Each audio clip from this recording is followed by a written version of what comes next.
Halo teman-teman semuanya, kembali lagi bersama aku Rival Zayan. Di video kesempatan kali ini agak sedikit berbeda, yang mana aku nggak pakai mic ataupun cara pengambilan video aku mungkin akan berbeda daripada biasanya. Karena kan ya ada beberapa hambatan dari alat-alat untuk merekam. Jadi aku berharap sama HP ini aja. Jadi aku hanya berharap dengan HP ini, semoga HP ini bisa membagikan ilmu yang aku punya itu. Ini sekarang jam 8.42, jadi aku akan ngambil videonya tuh kayak ya daily life aja ya. Jadi aku akan ngajarin gimana cara memetik intisari dari buku, terus aku nyatet di buku catatan itu. Untuk kesempatan kali ini kita akan mempelajari Doko dan Dochira. Oke, langsung aja kita mulai ya pembelajarannya. Nah, hal yang terpenting itu kalian siapkan buku catatan dan pulpen. Wajib kalau nyatat itu wajib kalau belajar bahasa Jepang ya. Nah, yang pertama-tama kita tulis tanggalnya terlebih dahulu. Tanggal hari ini yaitu tanggal 11 Oktober 2024. Nah, terus tentukan tema. Tema yang kita pelajari hari ini yaitu cara penggunaan Doko dan Dochira. Perbedaan apa itu Doko, apa itu Dochira. Di sini kita tulis sub judulnya gitu, Doko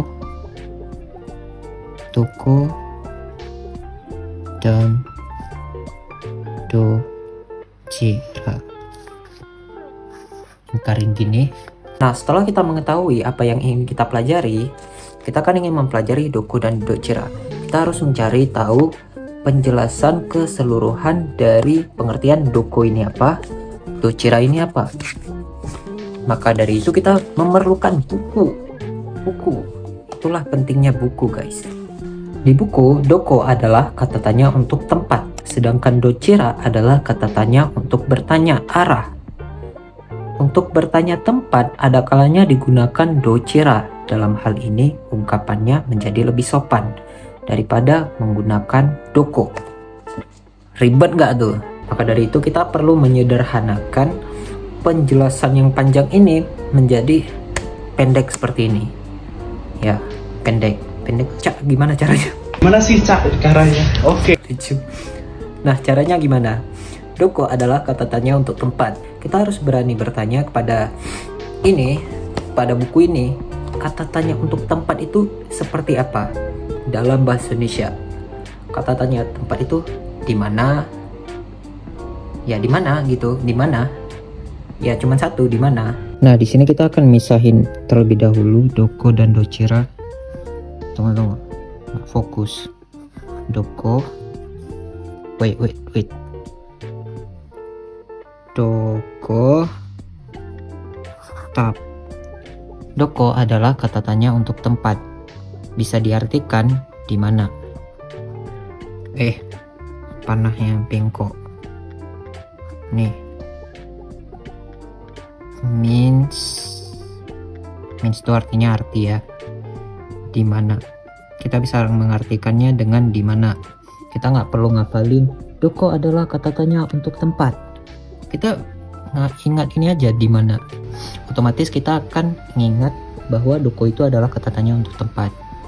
Terus kita lanjut ke Dochira. Dochira adalah kata tanya untuk bertanya arah. Kata tanya untuk arah dalam bahasa Indonesia itu biasanya apa ya?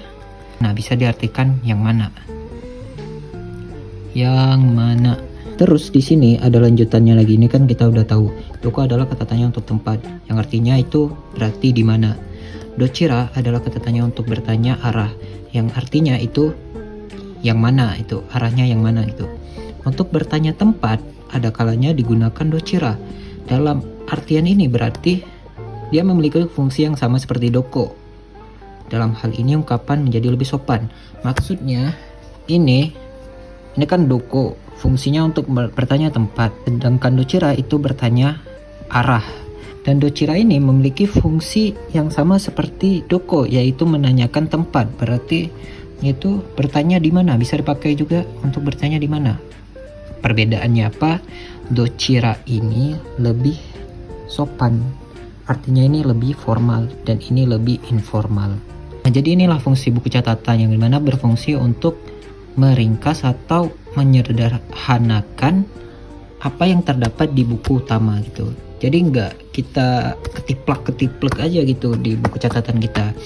Tinggal gini aja kita bisa ngejelasin bahwa doko ini adalah kata-katanya untuk menanyakan tempat yang bisa diartikan dengan dimana. Terus docira ini adalah kata-katanya untuk menanyakan arah yang bisa diartikan dengan yang mana. Dan juga fungsi dari docira satu lagi yaitu untuk menanyakan tempat juga, tetapi perbedaan tempat menanyakan tempat dari doko dan docira itu lebih sopan dibandingkan dengan doko gitu. Nah, setelah kita menulis seperti ini, kita tuliskan contoh dari masing-masing penggunaan docira dan doko. Nah, di sini aku udah nyediain contoh dari doko yaitu eki wa doko desu ka. Eki itu artinya stasiun, wa itu partikel penanda subjek, doko itu artinya di mana. Jadi kita gimana ya? Bisa tandain ini doko, ini poin dari yang kita belajar doko deska. Deska itu adalah bumbu untuk bertanya, jadi bisa diartikan ya seperti ini, tanda tanya gini. Terus kalau misalnya sorry ya, salah nih penulisannya. Eki wa do chira desu ka? Berarti dia ini memiliki dua arti. Yang pertama itu sama seperti doko, yang artinya stasiun di mana. Ini kita tandain dulu biar mudah lihatnya. Ini docira, ini doko. Stasiun di mana, ini arti satu. Terus arti duanya, stasiun arahnya di mana, atau stasiun atau yang mana gitu. Nah, coba kalian lihat lebih dahulu,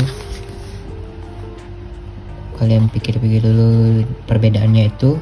Yang pertama itu stasiun di mana, itu menanyakan tempat. Ini juga bisa menanyakan tempat, tapi ada plus, dia ada plusnya, juga bisa menanyakan arah untuk docira ini. Tuh.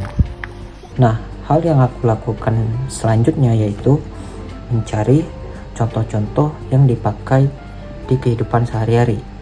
Itu kalian bisa nyarinya di ChatGPT. Terus kalian tinggal cari aja seperti ini. Berikan 10 contoh doko dan docira di kehidupan sehari-hari. Terus cari. Nah, terus kalian tinggal sesuai nih. Mana kata-kata yang sering kalian pakai di keseharian kalian. Jadi tinggal kalian catat di buku catatan kalian. Sebanyak 5 contoh lah minimal. Jadi ini contoh sehari-harinya. Jadi untuk bahasa Jepangnya itu nggak aku tulis lagi gitu. Jadi aku akan ingat bahasa Indonesianya aja. Karena di awal aku udah ngafalin semua arti-arti dari setiap kata per kata ini. Misalnya rumah itu apa, yang mana itu apa, kamar mandinya, kamar mandi itu apa bahasa Jepangnya, terus di mana kamu meletakkan kunci, itu aku udah ngafal dulu. Jadi aku cuman ngafalin bahasa Indonesianya doang agar lebih mudah nanti aku mengaplikasikannya. Nah, jadi gitu, buat teman-teman yang lagi mempelajari bahasa Jepang itu usahain untuk memahami daripada menghafal. Khususnya untuk ya penggunaan ini, penggunaan itu, bumpo ini, bumpo itu. Terus ini perubahan kata kerja ini, perubahan kata kerja itu, usahain untuk dipahami daripada kalian ngafalin ngabisin waktu, terus ingatnya jangka pendek ya, terus nggak kepake. Nah, buat teman-teman yang udah menonton, terima kasih banyak. Jangan lupa like dan subscribe agar tidak ketinggalan video-video yang akan aku bagikan. Arigato. Sampai jumpa di video selanjutnya. Bye bye.